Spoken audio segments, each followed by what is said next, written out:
You are listening to Book Clips, a mini podcast in which authors or narrators do readings from novels. Check out the show notes for the synopsis and buy links for this book. All I Want for Christmas by Clare Lydon. Chapter 1. Friday, November 25th. You know, I don't want a lot for Christmas. That was me, Tori Hammond, saying that. Lover of all things Christmas and festive. Even I couldn't believe the words were coming from her mouth, but they were definitely mine. Yes, thank you, Mariah. That was my best friend Holly replying. I pulled my thick grey scarf around me and shivered in the early evening air. We were sat on our bench at the top of our hill, looking up at the charcoal grey sky. It had been our hill since school, where we'd met 16 years ago. As teenagers, Holly and I had sat and discussed boys here, because we thought that's what we were meant to do. Now, aged 27, we sat and bemoaned women and pretended our world had evolved. Behind us was a path lined with bare chestnut trees, their leaves long since dropped. Ahead of us was the smudged outline of the city, fogging up with every breath we took. No, I mean it, I said. I don't need any new clothes or shoes, jewellery or perfume. My mum keeps asking me what I want, and I don't know what to tell her. Holly rapped her knuckles lightly on my skull. Her long legs were crossed, her green duffel coat done right up, her short dark hair peeking out of her hat on one side, part shaved on the other. Hello, Earth to Tori. Is that you, or have you been taken over by some alien invaders? You love Christmas. You're the biggest Christmas lover I know. I shrugged. And that hasn't changed. Christmas is still my most favourite time of the year. I just don't want any big presents this time round. I'll remind you of that when I give you nothing, Holly said.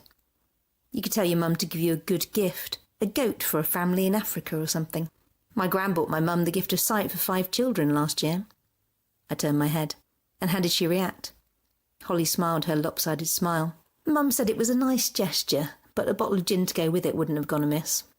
I smiled as I turned to face front again, looking out over the city skyline that was twinkling in the inky gloom.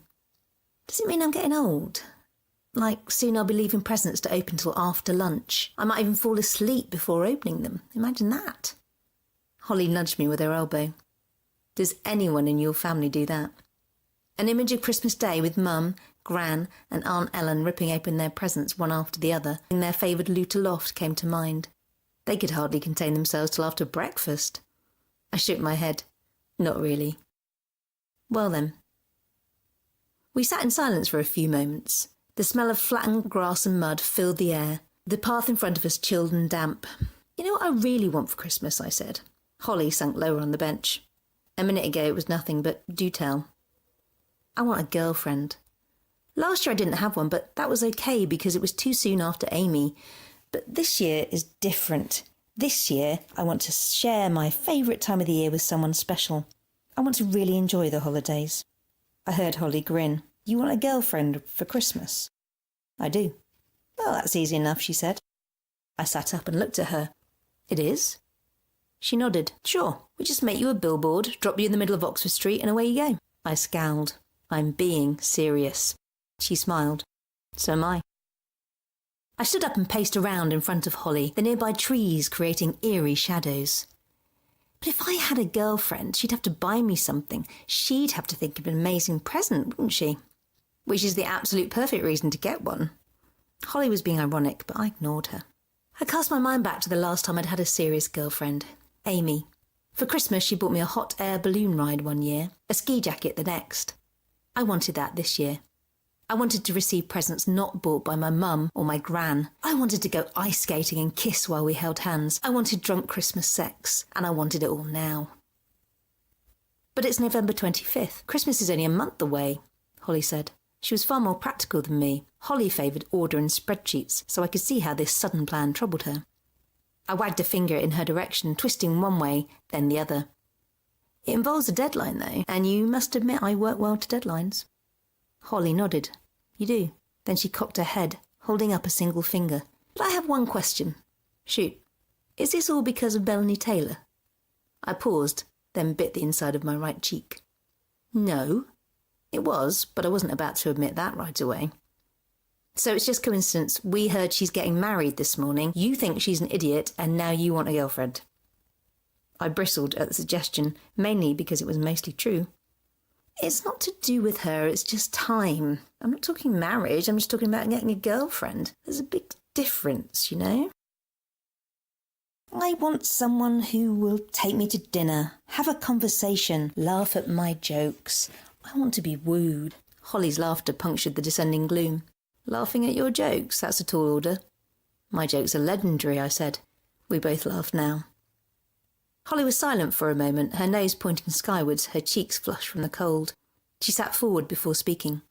You're a romantic, Tori. Always have been, always will be. But I'll help you if that's what you want. She crossed her legs in front of her. So tell me, how do you plan on scoring, said Perfect Woman. I rubbed my hands together and breathed on them, even though I knew it wouldn't do any good. I needed to get in the warm. I don't know, I've only just decided, but the internet seems as good a place to start as any. If you like weirdos, Holly said. I love weirdos. I thrive on them. You know that. Of course, I hadn't really thought exactly how I was going to snag my perfect mate. The idea had only come to me today after getting Melanie Taylor's news. We walked towards the park gates, Holly towering over me. Holly's heights drew stares everywhere we walked, like now. We didn't pay them any attention. We were used to it. Anyway, I said, Melanie met what's-her-name online. Holly punched her hands into the pockets of her thick coat, her laughter a howling gale around us both. You're using Melanie's relationship as a barometer of online sanity. Can I remind you Melanie is a circus freak show all on her own? I nudged Holly with my elbow. She's not that bad, and she's got a girlfriend. Holly stopped walking. We are talking about the same Melanie, aren't we? The one who got so off her face at Alison's wedding she puked on the groom's mum? The same Melanie who drove her car into a fence when she was on an empty road? The same Melanie who married someone and divorced them within 3 months? I let the sentence hang for a few seconds before replying. I know all of that, but Millie says she's changed since she met this woman. Apparently, she's calmer, she's a different person. Millie said she seems happy too, happier than she's seen her in a long time. Holly scoffed again. It won't last. Melanie has crazy stamped through her core. She'll find a way to fuck it up. We walked on towards the park gates. I disagree. I think Melanie's just been waiting for the right person and she's found her. I like the thought of that. I want someone to come along and sweep me off my feet, make me see the world in a different way. And if that could happen at Christmas time, I might burst with happiness. Holly blew on her hands before putting an arm around me. You don't need saving. You're fine as you are. Maybe. I paused before continuing. But maybe there's someone out there who can make me the best version of myself I could possibly be. There's always room for improvement, isn't there? Holly shrugged. I suppose. Good, I said. So starting tonight, it's Operation Christmas, and you're going to be my wingwoman, just like in a terrible 80s movie. I stopped walking and turned to Holly, who had an amused look on her face. And I know you don't believe me, but I'm deadly serious. I paused. So are you in? 1 month is a tight deadline to meet someone and call them your girlfriend, Holly said. I'm well aware. But if that's what you want, together we'll look in every street in London to find the perfect woman. Who knows, we might even find someone for me too. Holly smiled at that thought. We might both find a girlfriend for Christmas, I said. Now that really would be a Hollywood movie ending. I linked my arm through Holly's as we walked back onto the main road and headed to our flat. But I'd like to say again, Holly added, the current version of you doesn't need any saving. You're fine just the way you are. I grinned up at her. I've said it before and I'll say it again. Your sweet talk will get you everywhere.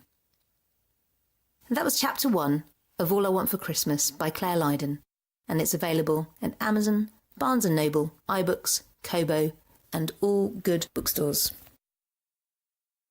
You have been listening to Book Clips. Check out the show notes for the synopsis and buy links for this book. If you are interested in showcasing your novel, then check out the show notes for more information.